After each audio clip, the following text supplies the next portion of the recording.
জনতা আবারও হুঙ্কার শুরু করে, আপনি কঠোরপনা নদীতে একটা জোয়ারে যান, আবার ফাটায় আসেন। কাকে কাকে বলছি আপনি কোন শিকড় নেই। হাসিনার সেনাবাহিনীর প্রধান কোন রকম বাঁচিয়ে দিয়েছে, আপনাকে কে বাঁচাবে? তার কারণ ইন্ডিয়া ঝাড়ুপিটা করার জন্য বসে আছে আপনাকে। এদিকে ওরা বঙ্গোপসাগর, ওই যাবেন এই বঙ্গোপসাগরের তলাতে গিয়ে সালমানের প্রমাণ আমি সবক ধরা খাচ্ছি। কাজে কাজে হেঁটি হয়ে যাবেন না, দাদা লাগছে।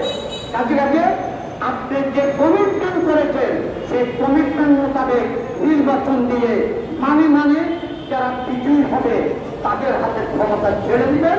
গণতান্ত্রিক সামর্থ্য তাদেরকে ফুলের মালা দিয়ে গ্রহণ করবে এবং নির্বাচিত প্রতিনিধিদের নেতৃত্ব মেনে নিবে। এই দেশ ঠান্ডা হবে, এই দেশের কৃষক শ্রমিক মানুষ মার্চের দাবি আদায় হবে।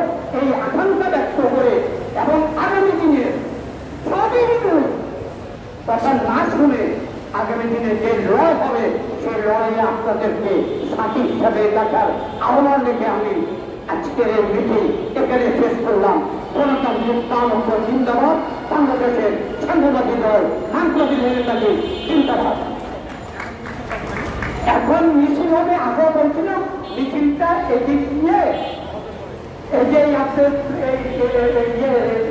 পড়াশোনা পড়াশোনা দিয়ে আমরা পল্টন মোড়ে গিয়ে আমাদের স্কুলের সামনে শেষ করব। আপনারা আমাদের সাথে থাকবেন, আশা করি। আসি আমরা আসি।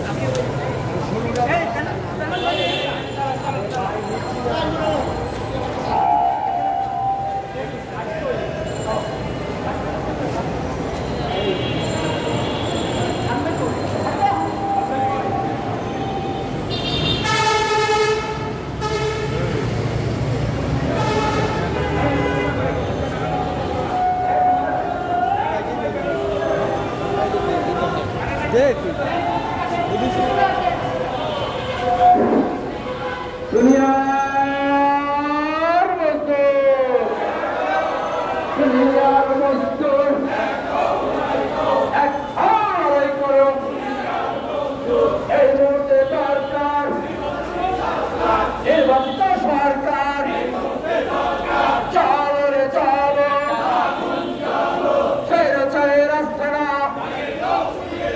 চালিয়ে